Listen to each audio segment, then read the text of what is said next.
નમસ્કાર વિદ્યાર્થી મિત્રો, શ્રી એસએન વિદ્યાલય દ્વારા સંચાલિત લર્નિંગ પ્રોગ્રામમાં ફરી એકવાર આપ સર્વેનું હાર્દિક સ્વાગત છે.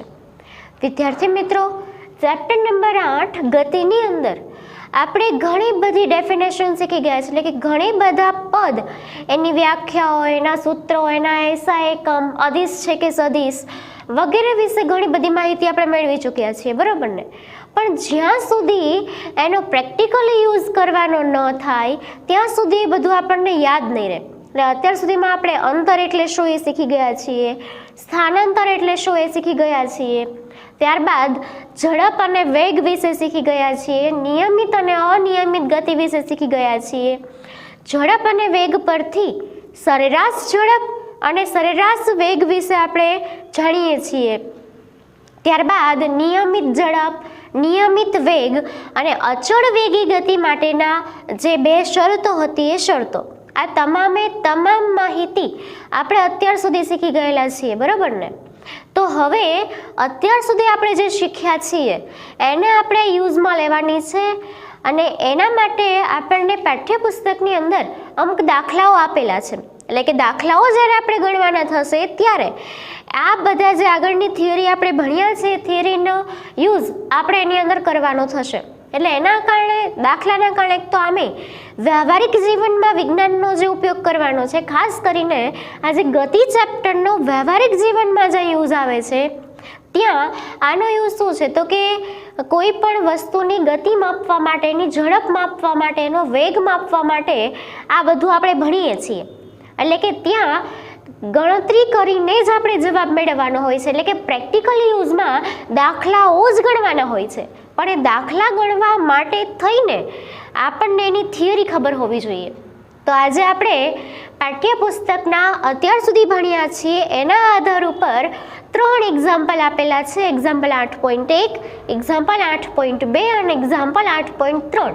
આ 3 એક્ઝામ્પલને આપણે સોલ્વ કરીએ એટલે આપણને આખી થિયરી છે એનો કોન્સેપ્ટ મગજમાં ક્લિયર થઈ જશે, બરાબર છે?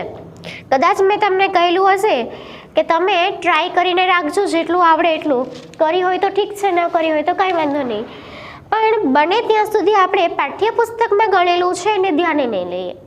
એટલા માટે થઈને ખોટું નથી, સાચું જ છે, પણ આપણને કદાચ એટલા બધા ગોટાળામાં સમજ નહીં પડે, અથવા તો આપણે એક જ મેથડથી ચાલશું.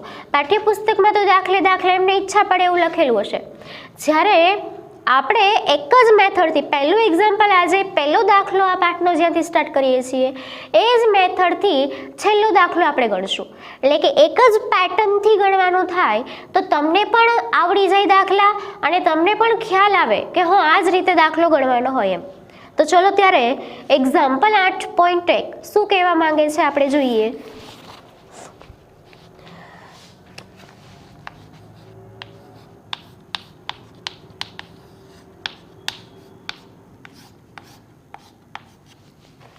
પ્રશ્ન તેમને એવો આપેલો છે કે એક વસ્તુ 4 સેકન્ડમાં 16 મીટર અંતર કાપે છે, ત્યારબાદ 2 સેકન્ડમાં બીજું 16 મીટર અંતર કાપે છે, તો આ વસ્તુની સરેરાશ ઝડપ કેટલી થશે?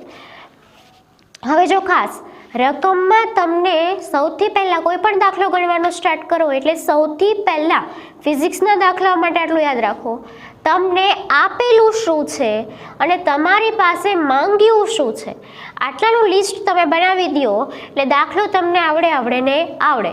હવે આપેલી રકમમાં તમને આપેલું શું છે પહેલાં તો એ શોધવાનું, અને શું આપ્યું છે ક્યાંથી ખબર પડે તો એના એકમ પરથી. એના માટે થઈને આપણને એકમો પાકા હોવા જોઈએ.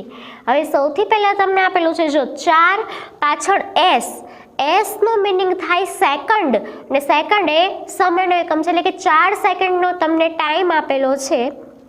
ત્યારબાદ 16m, સ્મોલ m એ અંતરનો એકમ છે, સ્થાનાંતરનો એકમ છે, જે આપણે આગળ ભણી ચૂક્યા છીએ. એટલે અંતર, અહીં તો અંતર શબ્દ લખેલો છે, માની લો ન લખેલો હોય તો પણ સ્મોલ m એકમ હોય એટલે અંતર કે સ્થાનાંતર આપેલું છે, આટલી વાત નક્કી. અહીંયા કીધું છે 4 સેકન્ડમાં 16 મીટર અંતર કાપે છે. પછી બીજી, એટલે કે પહેલી 4 સેકન્ડમાં એને 16 મીટર અંતર કાપ્યું. હવે ત્યારબાદ બીજી 2 સેકન્ડમાં ફરીથી બીજું 16 મીટરનું અંતર કાપે છે અને આ આખી પ્રોસેસ દરમિયાન એની સરેરાશ ઝડપ કેટલી થશે એ આપણે શોધવાની છે. એટલે આ વસ્તુને આપણે નોંધ કરતા જઈએ કે આપણને શું આપેલું છે. માની લો કે તમને આપેલું છે 4 સેકન્ડ, એટલે કે તમને સમય આપેલો છે, બરાબર. હવે સમયને આપણે દર્શાવશું ટી વડે, કેમ કે સમય એટલે ટાઈમ અને ટાઈમને દર્શાવાય ટી વડે. એટલે જે 4 સેકન્ડ આપણને આપેલું છે ને આપણે દર્શાવશું T1 વડે. હવે T1 શા માટે? તો કે અહીંયા આપણને પાછી 2 સેકન્ડ આપેલી છે એટલા માટે, અથવા તો અહીંયા 1 તમને કદાચ ન ખબર પડે તો એટલી તો ખબર પડે કે અહીંયા તમને 4 સેકન્ડ આપેલું છે, સમય દર્શાવે છે એટલે T બરાબર 4 સેકન્ડ. પછી તમને આપેલું છે 16 મીટર. 16 મીટર અંતરને શેના વડે દર્શાવીએ છીએ આપણે? ડી વડે. મેં તમને અગાઉ કીધેલું હતું જ્યારે શીખવું ત્યારે કે અંતરને આપણે ડી વડે દર્શાવીએ છીએ. એટલે અહીંયા ડી બરાબર તમને આપેલા છે 16 મીટર. હવે પાછું આગળ વાંચો. ત્યારબાદ 2 સેકન્ડમાં એટલે ફરીથી ટાઈમ આવ્યો અને આ રીતે રકમમાં જ્યારે 2 ટાઈમ આપેલા હોય, એટલે કે 2 સમય આપેલા હોય, 2 અંતર આપેલા હોય, 2 ઝડપ આપેલી હોય, 2 વેગ આપેલા હોય, ગમે ત્યારે એકને એક વસ્તુ 2 વાર આપેલી હોય ત્યારે પહેલાને કહી દેવાનું 1, બીજાને કહી દેવાનું 2. એટલા માટે આપણે અહીંયા T1 એવું લખ્યું. T1 બરાબર 4 સેકન્ડ. બીજો સમય આપણને 2 સેકન્ડનો આપેલો છે ને દર્શાવશું આપણે T2 વડે, એટલે કે T2 બરાબર 2 સેકન્ડ. ત્યારબાદ ફરીથી તમને 16 મીટર આપેલા છે, એટલે કે અંતર બીજી વાર આવ્યું. એટલે અહીંયા જે પહેલું અંતર હતું એને કહી દો D1 અને બીજું અંતર છે એને કહી દો D2 અને એ તમને આપેલું છે 16 મીટર. હવે તમારી પાસે શું માંગ્યું છે? તો કે એની સરેરાશ ઝડપ શોધવાની છે. એટલે કે અહીંયા યુ એવરેજ, સરેરાશ ઝડપને આપણે શેના વડે દર્શાવીએ છીએ? યુ એવરેજ વડે, અને ત્યાં ક્વેશ્ચન માર્ક. હવે અહીંયા તમને રકમમાં ઝડપ શબ્દ કેમ ન વાપર્યો પૂછાઈ શકે ને, કે તમને અહીંયા આપેલું છે ને એમાં તમને એવું કીધું કે સરેરાશ ઝડપ શોધો એને બદલે ઝડપ શોધો એવું કેમ ન કહ્યું? તો આપણને ખ્યાલ છે કે ઝડપ માટે એક જ સમય હોવો જોઈએ ને એક જ અંતર હોવું જોઈએ. જ્યારે અહીંયા તો 2 અંતરો આપેલા છે ને 2 સમયો આપેલા છે, અને જ્યારે એક કરતાં વધારે સમય હોય, એક કરતાં વધારે અંતરો આપેલા હોય ત્યારે ઝડપ શોધી શકાતી નથી. ત્યારે શું શોધવાનું હોય? સરેરાશ ઝડપ. એટલે અહીંયા તમને કીધું જ છે, એટલે આ તો સૌથી ઇઝીમાં ઇઝી સમ છે કે આ આટલી વસ્તુ આપેલી છે ને સરેરાશ ઝડપ તમને શોધવાની કીધી છે. તો એના માટે થઈને આપણે મૂકશું સરેરાશ ઝડપનું સૂત્ર. શું હતું આપણું સરેરાશ ઝડપનું સૂત્ર? તો કે યુ એવરેજ બરાબર, એટલે કે સરેરાશ ઝડપ બરાબર કુલ અંતર છેદમાં કુલ સમય. સરેરાશ ઝડપનું સૂત્ર આપણું હતું કુલ અંતરના છેદમાં કુલ સમય, કેમ કે વ્યાખ્યા શું હતી? કુલ અંતર અને કુલ સમયનો ગુણોત્તર. કુલ અંતર એટલે કે અહીંયા આપણને અંતરો કેટલા આપેલા છે? 2. કયા કયા? D1 અને D2. હવે કુલ એટલે શું? બંનેનો સરવાળો. એટલે અહીંયા લખવાનું થશે D1 પ્લસ D2 છેદમાં કુલ સમય. એટલે અહીંયા સમય કેટલા છે? 2. એક તો આ અને એક તો આ, એટલે એ બંનેનો શું થશે? કુલ એટલે સરવાળો.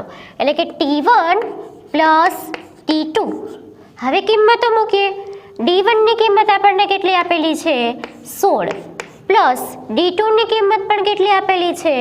16. છેદમાં T1 ની કિંમત કેટલી આપેલી છે? 4. પ્લસ T2 ની કિંમત કેટલી આપેલી છે? 2. હવે તો આગળ આપણને આવડે. 16 પ્લસ 16 એટલે કેટલા આવશે? 32. છેદમાં 4 ને 2 કેટલા થશે? 6. ચલો ત્યારે સીધે સીધું ભાગ ચાલશે નહીં, એટલે આનો કરવાનો આપણે ભાગાકાર. કેટલો જવાબ આવશે? તો કે 6 પંચાને 30. ભાગ નહીં ચાલે એટલે 0. 2 વધશે એટલે 20. 6 તરીને 18, ફરી 2 એટલે 5.33 સમથિંગ સરેરાશ ઝડપ શોધી છે માટે ત્યાં એકમ આવશે મીટર પ્રતિ સેકન્ડ. ખાસ આ વસ્તુ ભૂલવાની નહીં. જ્યારે આપણે કોઈ પણ આ રીતના દાખલાઓ ગણીએ છીએ ત્યારે પાછળ એનો SI એકમ લખવો ફરજિયાત છે. અને હા, એક બીજી વાત, કંઈ આપણે સરેરાશ ઝડપ શોધવાની હતી, અંતરના છેદમાં સમય મૂકવાનું હતું. એટલે એક વસ્તુ પહેલાં ચેક કરવી કે તમને આપેલું અંતર મીટરમાં હોવું જોઈએ, તમને આપેલો સમય સેકન્ડમાં હોવો જોઈએ. હવે અહીંયા તો અંતર મીટરમાં ને સમય સેકન્ડમાં હતો એટલે વાંધો નથી, પણ ધારો કે તમને મીટર અને સેકન્ડમાં ન આપેલું હોય તો સૌથી પહેલાં એને મીટર અથવા તો સેકન્ડમાં ફેરવવું પડે અને પછી જ તમે અહીંયા ગણતરી કરી શકો. માની લો કે તમને આ કિલોમીટરમાં આપેલું હોત ને આ સેકન્ડમાં આપેલું હોત તો કિલોમીટરને મીટરમાં ફેરવવા ફરજિયાત પડે. એ જ રીતે જો તમને સેકન્ડની બદલે કલાક આપેલું હોત તો એને સેકન્ડમાં ફેરવવા ફરજિયાત પડે. એટલે આટલું યાદ રાખવાનું, અંતર હંમેશા મીટરમાં લેવાનું, સમય હંમેશા સેકન્ડમાં લેવાનો. અહીંયા છે એટલે આપણે સીધી ગણતરી કરી દીધી. એટલે આ મળી આપણને સરેરાશ ઝડપ. હવે મેં તમને એક વસ્તુ કીધેલી હતી, તમને યાદ હોય તો, કે સરેરાશ ઝડપ અને સરાસરી ઝડપ આ બંને એક નથી, બંનેની કિંમત એક સરખી ન મળે. આવું મેં કીધું હતું, કદાચ તમને ખ્યાલ હશે. અને મેં તમને એવું પણ કીધું હતું કે જ્યારે દાખલા ગણાવીશ ને ત્યારે હું તમને પ્રેક્ટિકલી બતાવીશ. હવે આ જ દાખલાની અંદર હું તમને એ વસ્તુ બતાવું છું. અહીંયા આપણે શું ગોત્યું છે? સરેરાશ ઝડપ શોધેલી છે, યુ એવરેજ ગોતેલો છે, જે આપણને મળ્યો 5.33. હવે આ સરેરાશ ઝડપ આપણને મળી કઈ રીતે? તો કે કુલ અંતરના છેદમાં કુલ સમય કર્યો ત્યારે. હવે ધારો કે કોઈ એમ મને કે ભાઈ સરેરાશ ઝડપ જ શોધવાની છે ને, તો આવું કરીએ તો ન ચાલે. જો કેવું કરવાનું કે આ પહેલો કિસ્સો તમને આપેલો છે કે 4 સેકન્ડમાં 16 મીટર અંતર કાપ્યું. ધારો કે ફર્સ્ટ કિસ્સો તમને આપેલો છે, ખાસ ધ્યાનથી, કે 4 સેકન્ડમાં 16 મીટરનું અંતર કાપ્યું, તો અહીંયા એની ઝડપ શોધી શકાય, બરાબર ને? ધારો કે આપણે એની ઝડપ શોધીએ, u બરાબર d/t. પહેલા કિસ્સા માટે પહેલી ઝડપ માની લો કે આપણે શોધીએ છીએ. અંતર કેટલું આપેલું છે? 16. છેદમાં સમય કેટલો આપેલો છે? 4. છેદ ઉડાડીએ એટલે જવાબ મળશે આપણને 4 મીટર પ્રતિ સેકન્ડ. એટલે આપણને આ મળી પહેલી ઝડપ પહેલા કિસ્સા માટે, બરાબર. હવે બીજી વખત એ શું કરે છે તો કે 2 સેકન્ડમાં 16 મીટરનું અંતર કાપે છે. એટલે કે u2 બરાબર બીજી ઝડપ એની થશે, અંતર છે 16 મીટરનું, છેદમાં સમય છે 2 સેકન્ડનો, એટલે કે 2 × 16 મીટર પ્રતિ સેકન્ડ. એટલે અહીંયા મળી આપણને પહેલી ઝડપ u1, અહીંયા મળી આપણને બીજી ઝડપ u2. હવે આપણને એમ થાય કે સરાસરી અને સરેરાશ બંને એક જ છે ને, તો પછી આ બંનેની સરાસરી શોધી લઈએ તો શું જવાનું છે? કેમ કે 2 ઝડપ આપણી પાસે છે અને 2 ઝડપની સરાસરી શોધી લઈએ તો જવાબ 2 જ આવવો જોઈએ ને, પણ એવું થશે નહીં. જો આની સરાસરી ગોતવા માટે આપણે શું કરીએ છીએ તો કે u1 + u2/2. આ તમને કદાચ ખ્યાલ હશે કે સરાસરીનો આપણો રૂલ શું છે? જેટલી રકમનો સરવાળો કરો છેદમાં એની સંખ્યા. માની લો કે 2નો સરવાળો કરો છેદમાં 2, 3નો કર્યો હોત તો છેદમાં 3 આવે. તો આપણે જાણીએ છીએ કે આપેલી સંખ્યાનો સરવાળો છેદમાં કુલ સંખ્યા. એટલે કે અહીંયા આ બેની સરાસરી શોધવી હોય તો u1 + u2/2 આ રીતે કરવાનું થાય. હવે કિંમત મૂકી, u1ની કિંમત કેટલી છે? 4 પ્લસ u2ની કિંમત કેટલી છે? 8 છેદમાં 2. સરવાળો 4 ને 8 12/2 અને જવાબ આવ્યો 6 મીટર પ્રતિ સેકન્ડ. હવે તમે અહીંયા જોઈ શકો છો કે આ જવાબ અને આ જવાબ સરખો નથી. ક્લિયર? અહીંયા તમને જવાબ મળ્યો 5.33 અને અહીંયા જવાબ મળ્યો 6. હવે આ જવાબ સરખો નથી તો સાચો જવાબ કયો? ને સાચો જવાબ તમારો છે આ રહ્યો 5.33. શા માટે? તો કે તમને જ્યારે સરેરાશ ઝડપ શોધવાનું કીધું હોય ત્યારે તમારે જેટલું અંતર કપાયેલું છે એ કપાયેલું કુલ અંતર, એ માટે લાગેલો કુલ સમય, આ બધાને મિક્સ કરીને, બધાને મર્જ કરીને ઝડપ શોધવાની હોય અને એને સરેરાશ ઝડપ કહેવામાં આવે છે, નહીં કે આને. આને તો સરાસરી ઝડપ કહેવામાં આવે કે ઝડપની સરાસરી કાઢેલી છે.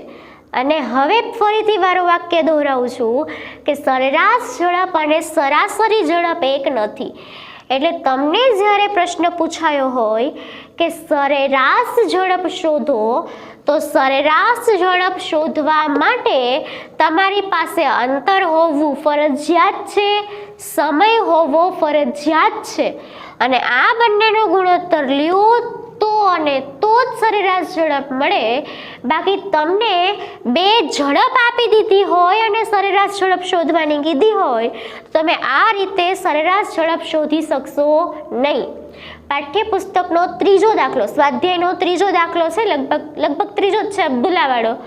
એ દાખલાની અંદર તમને બે ઝડપ આપી દીધી છે અને કીધેલું છે કે સરેરાશ ઝડપ શોધો. એટલે આપણે ઉતાવળિયા શું કરીએ, સરેરાશ ઝડપ શોધવાની કીધી છે એટલે સરવાળો ભાગ્યા 2.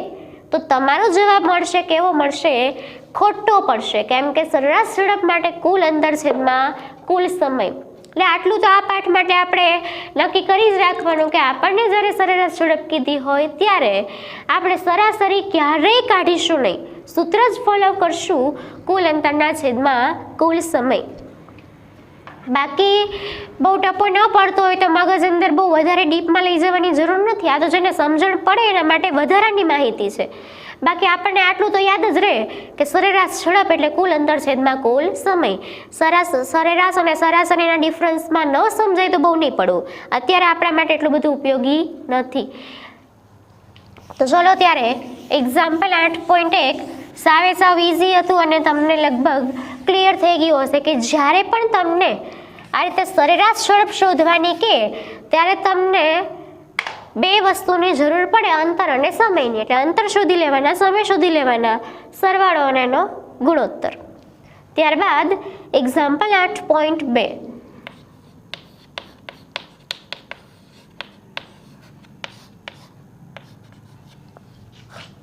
એક્ઝામ્પલ 8.2 ની અંદર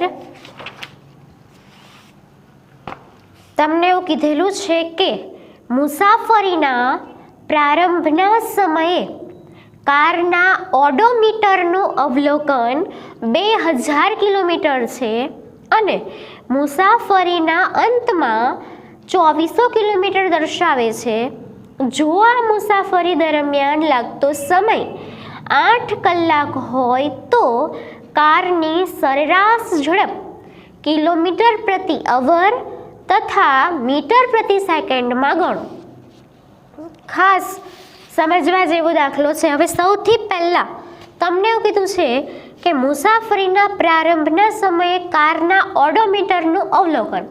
હવે ઓડોમીટર શું છે મેં તમને અગાઉ કહેલું છે કે વાહનનું અંતર માપવા માટે વપરાતું સાધન, એને ઓડોમીટરના નામથી આપણે ઓળખીએ છીએ.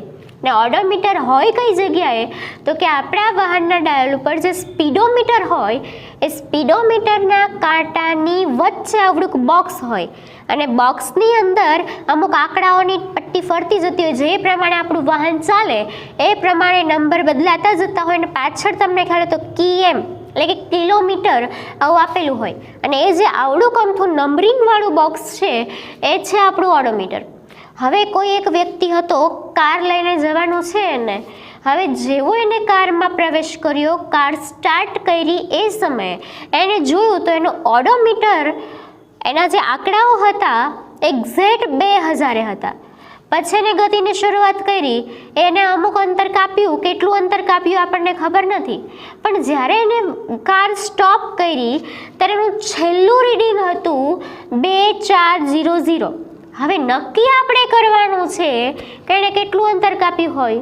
તો આપણી જાણકારી માટે ઓડોમીટરના અવલોકન પરથી વાહને કેટલું અંતર કાપ્યું છે આપણે જાણી શકીએ છીએ.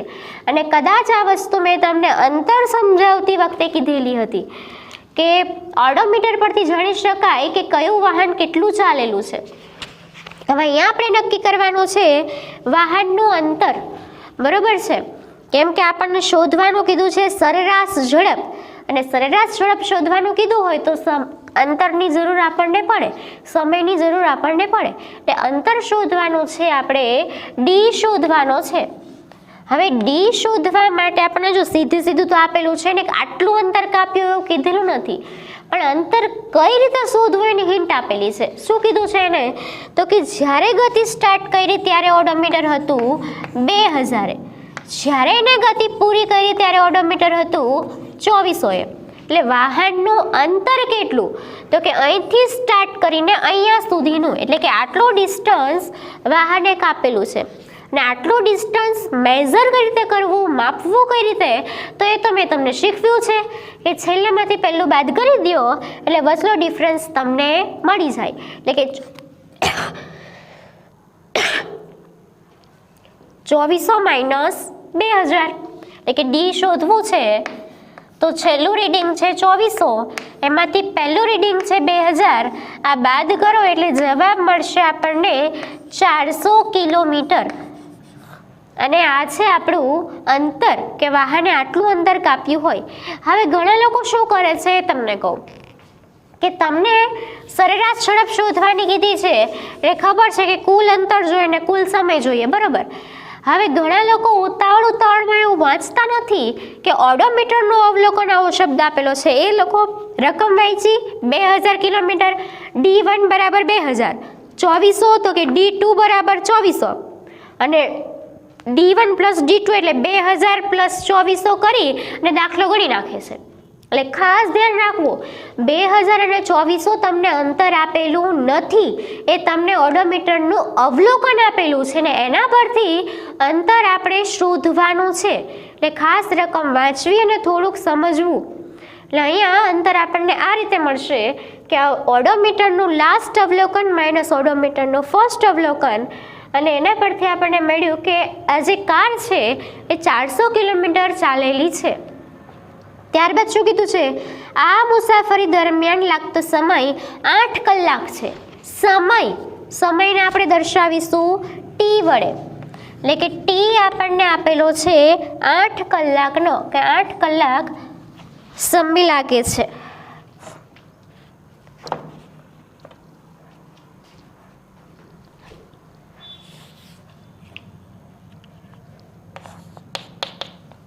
આઠ કલાકનો સમય વાહનને મુસાફરી પૂરી કરતા લાગે છે. હવે તમને પ્રશ્ન પૂછ્યો છે કે તેની સરેરાશ ઝડપ શોધો, એટલે કે સરેરાશ ઝડપ યુ એવરેજ બરાબર ક્વેશ્ચન માર્ક. પણ એમાં પણ તમને બે ક્વેશ્ચન પૂછ્યા છે કે સરેરાશ ઝડપ શોધવાની તો છે, પણ એક શોધવાની છે મીટર પ્રતિ સેકન્ડમાં અને બીજી સરેરાશ ઝડપ શોધવાની છે કિલોમીટર પ્રતિ કલાકમાં. હવે કિલોમીટર પ્રતિ કલાક અને મીટર પ્રતિ સેકન્ડમાં સરેરાશ ઝડપ શોધો એટલે શું? હા, તમને અહીંયા કદાચ ઓલું ઇન્વર્સ વાળું આપેલું છે, મેં તમને કીધું હતું કે આ લીટું કાઢી નાખો, ડોટ મૂકી દો એટલે શું થઈ જાય? ઇન્વર્સ. હવે અહીંયા મીટર પ્રતિ સેકન્ડ અને કિલોમીટર પ્રતિ અવરનો મિનિંગ શું થાય સમજી લઈએ. હવે મીટર પ્રતિ સેકન્ડનો મિનિંગ એવો થાય કે અંતર મીટરમાં અને સમય સેકન્ડમાં. અહીંયા તમને આપેલું છે કિલોમીટર પ્રતિ અવર, એનો મિનિંગ શું થાય તો કે અંતર છે કિલોમીટરમાં અને સમય છે કલાકમાં. એટલે તમારે આ બે રીતના જવાબ મેળવવાના છે. હવે સૌથી પહેલા આપણે સરેરાશ ઝડપનું સૂત્ર મૂકીએ.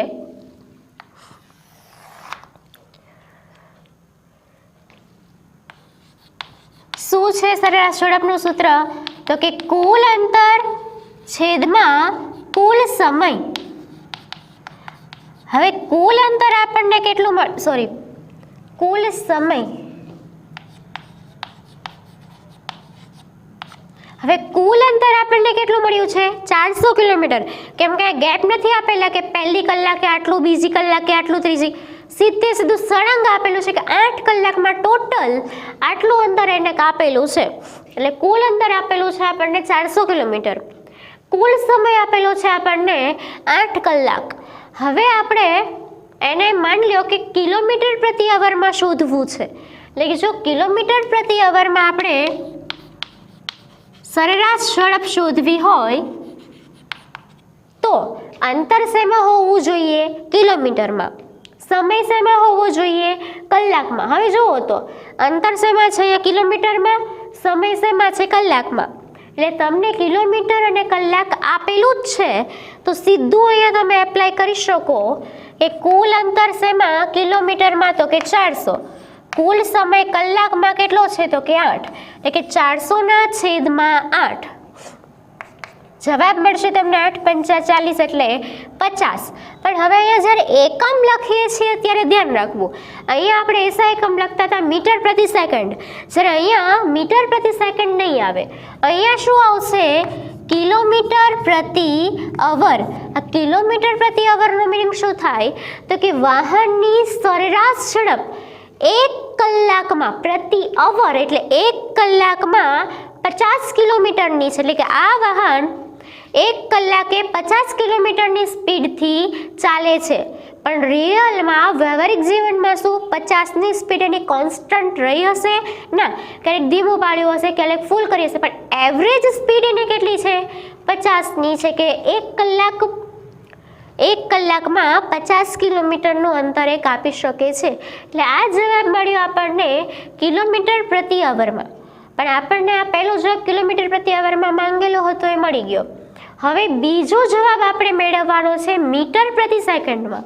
અને મીટર પ્રતિ સેકન્ડમાં જવાબ મેળવવું હોય તો અંતર શેમાં હોવું જોઈએ? મીટરમાં. સમય શેમાં હોવું જોઈએ? સેકન્ડમાં. એટલે કે આ કિલોમીટર અને કલાકને આપણે મીટર અને સેકન્ડમાં ફેરવવા પડશે. એને માટે થઈને 2 મેથડ છે. હું બંને મેથડ તમને શીખવું છું, તમને જે રીત ઇઝી લાગે એ રીત તમારે કરવાની. ફર્સ્ટ મેથડ એ છે કે તમને જે કિલોમીટર પ્રતિ કલાકનો જવાબ મળેલો છે એને સીધું મીટર પ્રતિ સેકન્ડમાં ફેરવી શકાય. સરેરાશ ઝડપ તો તમને મળેલી છે જ, બરોબર ને? આ શેમાં છે? કિલોમીટર પ્રતિ અવરમાં. તમારે જોઈ છે શેમાં? મીટર પ્રતિ સેકન્ડમાં. હવે માની લો કે આ 50 કિલોમીટર પ્રતિ અવરને મારે મીટર પ્રતિ સેકન્ડમાં ફેરવવા છે. તો એના માટે હું શું કરીશ?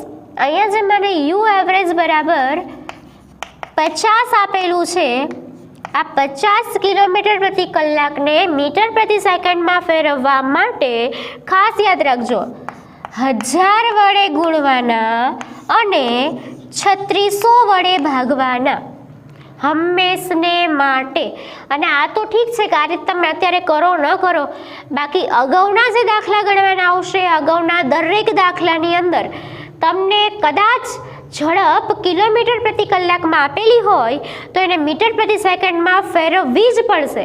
અને મીટર પ્રતિ સેકન્ડમાં ફેરવવાની થાય ત્યારે આ જ વસ્તુ યાદ રાખવાની, કિલોમીટર પ્રતિ અવરને મીટર પ્રતિ સેકન્ડમાં ફેરવવા માટે 1000 વડે ગુણવાના, આપેલી સંખ્યાને 1000 વડે ગુણવાના અને 3600 વડે ભાગવાના. શા માટે? તો કે 1 કિલોમીટર બરાબર કેટલા મીટર થાય? 1000. અને 1 કલાક બરાબર કેટલી સેકન્ડ થાય? તો કે 3600. એટલે કલાકની બદલે સેકન્ડ લખીએ છીએ એટલે 3600, કિલોમીટરની બદલે મીટર લખીએ છીએ એટલે 1000. આનું સાદરૂપ આપી દઈએ, જે આવે તે જવાબ. 0 0 કેન્સલ, 0 0 કેન્સલ. હવે ઉપર વધ્યા 50, એ 50ના ભાગ પાડું છું, લખી શકાય 5 ગુણ્યા 5 ગુણ્યા 2 થઈ ગયું 50. જો 5 5 25, 25 દૂને 50, એટલે 50ના ભાગ પાડીને લખ્યા. એ જ રીતે 10ના ભાગ પાડું છું 2 ગુણ્યા 5, એટલે 50ના ભાગા 10ના ભાગ 5 દુ 10, 2 પંચાને 10 પંચું 50, છેદમાં 36ના ભાગ પાડું છું. શું આવશે? તો કે 2 ગુણ્યા 2 ગુણ્યા 3 ગુણ્યા 3 થશે ને. 3 તરી 9, 9 દુ 18 ને 18 દુ 36. હવે કેન્સલ થાય એટલે કરી દો 2 2 કેન્સલ, 2 2 કેન્સલ. ઉપર કેટલા વધ્યા? 5 5 5 25, 25 50 125, એટલે 125 છેદમાં 3 તરીને 9. ભાગાકાર કરવો પડશે અને જવાબ પોઈન્ટમાં આવશે એ નક્કી છે. ભાગાકાર કરો, ક્યાં ભાગાશે? તો કે સૌથી પહેલાં 12 છે એટલે 9 એકા 9, કેટલા વધશે? 3, કેટલા થશે? 35, એટલે કેટલા આવશે? 9 તરી 27, 9 ચોક 36 વધી જશે, એટલે 9 તરી 27, 35 છે એટલે કેટલા વધે? 28 29 30 31 32 33 34 35, 8 વધશે એટલે 80. હવે ભાગ ક્યાં છે? તો કે 9 8 72, એટલે 8 8 8 8 કન્ટિન્યુ ચાલુ રહેશે. એટલે આપણો જવાબ આવશે 13.88 મીટર પ્રતિ સેકન્ડ. હવે ભાગાકાર મેં બોલીને કર્યો છે, તમને ભાગાકાર આવડે છે, મારે બોર્ડ ઉપર કરાવવાની જરૂર નથી, બરાબર ને? અને હા, મારા ભાગાકારમાં કદાચ એકાદા પોઈન્ટનું વેરિએશન હોઈ શકે, હો, ભૂલ માણસથી થાય કદાચ, તો સુધારી લેવી તમારે ધ્યાન રાખવું કદાચ. અને પેપરમાં અમે તમારાથી ઘણી બધી ભૂલો થતી જ હોય છે. હમણાં તમારા પેપર ચેક કર્યા, ઘણા બધા નવનીતમાંથી જોઈને લખેલું હતું, એ ખબર તો પડી જ જાય, હો, એટલે ધ્યાન રાખવું. એટલે આ આપણને જવાબ મળ્યો મીટર પ્રતિ સેકન્ડમાં. આ પહેલી રીત કે આપણને જવાબ માંગ્યો તો એને સીધું આપણે મીટર પ્રતિ સેકન્ડમાં જવાબ 13.88 લાવી દીધો. હવે ધારો કે આ રીત નથી ફાવતી, તો બીજી રીત કઈ? તમને અહીંયા કિલોમીટરમાં આપેલું જ છે, એને મીટરમાં ફેરવો. એટલે અહીંયા 400 કિલોમીટરને મીટરમાં ફેરવવા માટે 1000 વડે ગુણવા પડે, બરાબર? કિલોમીટરને મીટરમાં ફેરવવા માટે 1000 વડે ગુણવા પડે. આ તમે 5મા ધોરણમાં ભણી ચૂક્યા છો. હવે અહીંયા જવાબ કેટલો આવશે? તો કે 4ની પાછળ 5 મીંડા, અને હવે આ કિલોમીટરની બદલે તમને શું મળ્યું? મીટર. એ જ રીતે આને સેકન્ડમાં ફેરવવા માટે 8 ગુણ્યા 3600. હવે ગુણાકાર આપણે આપણી સરળતા માટે નહીં કરીએ, કરી શકાય ગુણાકાર, પણ ગુણાકાર કરીને પાછું આપણે અહીંયા છેદ ઉડાડવાના છે, નોખું પાડવું જ પડશે, એટલે ગુણાકાર નથી કરતા. આ તમને શેમાં મળ્યું? સેકન્ડમાં. હવે તમારે મીટર પ્રતિ સેકન્ડમાં જોઈએ છે. આ ફર્સ્ટ મેથડ છે,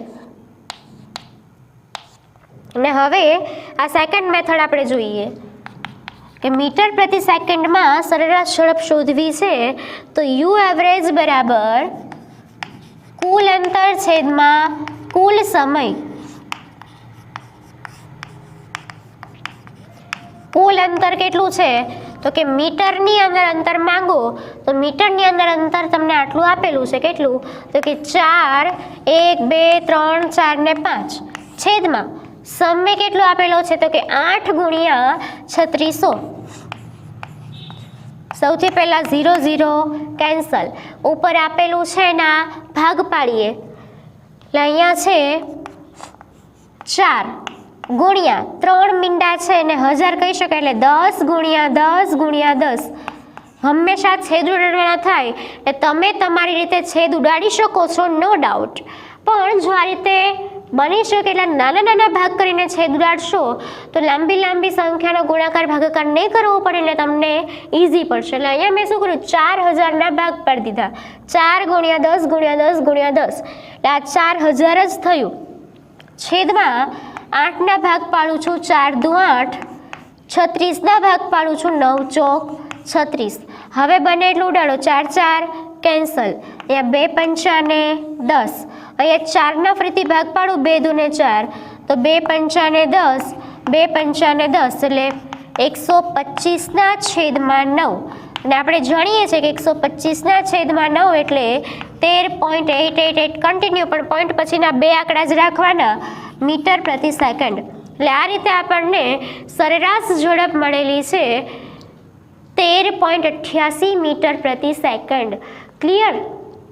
એટલે કે તમને આ રીતે કિલોમીટર પ્રતિ કલાકમાં પૂછે તો આ રીતે અંતર કિલોમીટરમાં, સમય કલાકમાં જવાબ મળી જશે.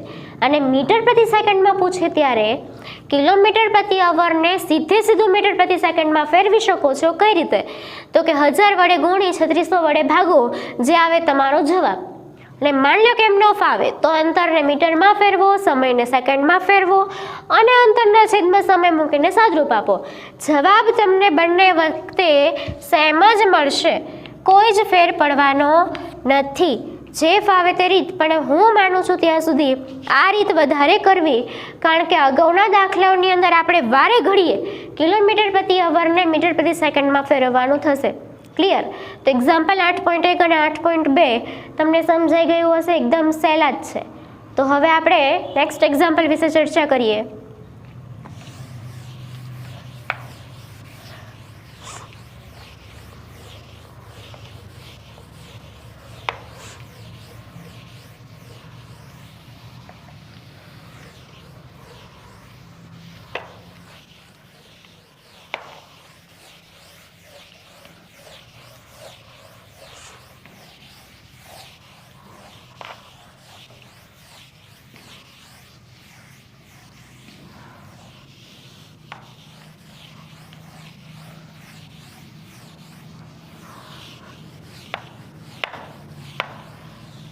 એક્ઝામ્પલ 8.3 એની અંદર તમને એવું કીધેલું છે કે ઉષા 90 મીટર લંબાઈના એક સ્વિમિંગ પુલમાં તરે છે.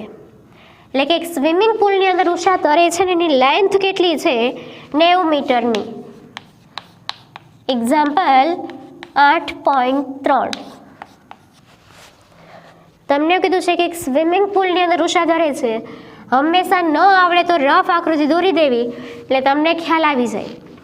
હવે એની લેન્થ કેટલી આપેલી છે 90 મીટર લંબાઈ. એટલે કે આ સ્વિમિંગ પુલની લંબાઈ 90 મીટરની છે. આની અંદર ઉષા તરે છે.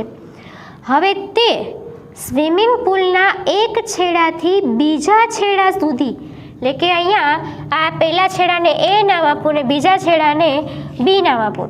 એટલે કે ઉષા તરતી તરતી એ છેડાથી બી છેડા તરફ અને તે જ માર્ગે પાછા ફરતા, એટલે અહીંથી અહીંયા સુધી અને એ જ માર્ગે પાછા ફરતા 180 મીટરનું કુલ અંતર. હવે આ તો આપણને ખબર પડે કે અહીંથી અહીંયા સુધી એને 90 મીટરનું, કેમ કે લંબાઈ જેટલું જ અંતર એને કાપ્યું હોય એટલે એથી બી સુધી એને 90 મીટરનું અંતર કાપ્યું અને પાછા ફરતા એને બીજું 90 મીટરનું અંતર કાપ્યું.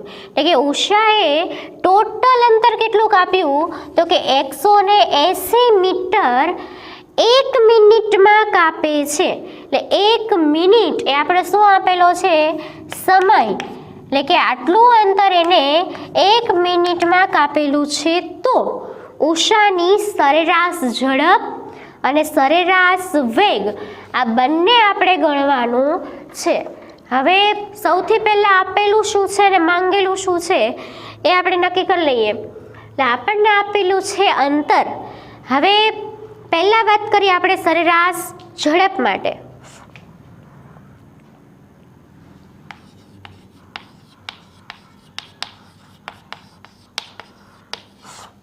સરેરાશ ઝડપ શોધવી છે. આપણને જરૂર કોની પડશે તો કે અંતરની અને સમયની. હવે અંતરમાંય સરેરાશ ઝડપમાં આપણને ખબર છે કે કુલ અંતર અને કુલ સમય. હવે ઉષા એ બિંદુથી બી બિંદુ સુધી ગઈ એટલે કે 90 મીટર અને ત્યાંથી પાછી એ બિંદુ પર આવી એટલે બીજા 90 મીટર. એટલે 90 મીટર પ્લસ 90 મીટર અને કુલ અંતર કેટલું કાપ્યું 180 મીટર. મીટર જ છે ને. એટલે અહીંયા આપણું જે કુલ અંતર છે અંતર માપવાનું છે આપણે. એટલે કે ડી બરાબર કુલ અંતર આપણને કેટલું મળે તો કે 90 પ્લસ 90 એટલે કે 180 મીટરનું એને કુલ અંતર કાપ્યું છે. અને આ માટેને કુલ સમય કેટલો લાગ્યો છે 1 મિનિટનો. એટલે કે ટી બરાબર આપણને આપેલા છે 1 મિનિટ. હવે જો અહીંયા આપણને કીધેલું નથી કે મીટર પ્રતિ સેકન્ડમાં શોધો કે કિલોમીટર પ્રતિ અવરમાં ગોતો. અને જ્યારે આપણને કીધેલું ન હોય ત્યારે આપણે ફરજિયાત મીટર પ્રતિ સેકન્ડમાં જ શોધવાનું હોય. અને મીટર પ્રતિ સેકન્ડમાં શોધવા માટે અંતર શેમાં હોવું જોઈએ મીટરમાં, એ તો છે જ, પણ સમય શેમાં હોવો જોઈએ સેકન્ડમાં છે નથી તો ફેરવવાનો. અને આપણે જાણીએ છીએ કે 1 મિનિટ બરાબર 60 સેકન્ડ.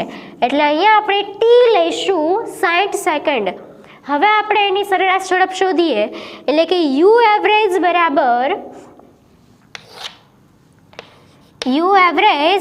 બરાબર કુલ અંતર છેદમાં કુલ સમય. હવે અહીંયા આપણને જે અંતર આપેલું છે 180 મીટર એ કુલ અંતર જ છે એ ગતિની શરૂઆતથી ગતિના અંત સુધી. અને કુલ અંતર કેટલું છે તો કે 180 છેદમાં કુલ સમય આપણને કેટલો આપેલો છે 60 સેકન્ડ. ટોટલ 1 મિનિટનો ટાઈમ એને લાગે છે. એટલે કે છેદમાં 60 0 0 કેન્સલ 6 3 18 એટલે કે એની સરેરાશ ઝડપ થશે 3 મીટર પ્રતિ સેકન્ડ. એટલે કે 1 સેકન્ડમાં 3 મીટરનું અંતર એ સરેરાશ કાપે છે. એટલે આ મળી ગયા એની સરેરાશ ઝડપ. હવે આપણે શોધવાનું છે એનો સરેરાશ વેગ.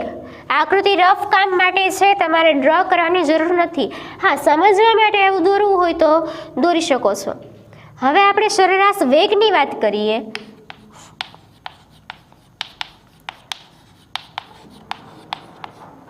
સરેરાશ વેગનું સૂત્ર આપણે જાણીએ છીએ કે વી એવરેજ બરાબર, સરેરાશ વેગને દર્શાવાય વી વડે.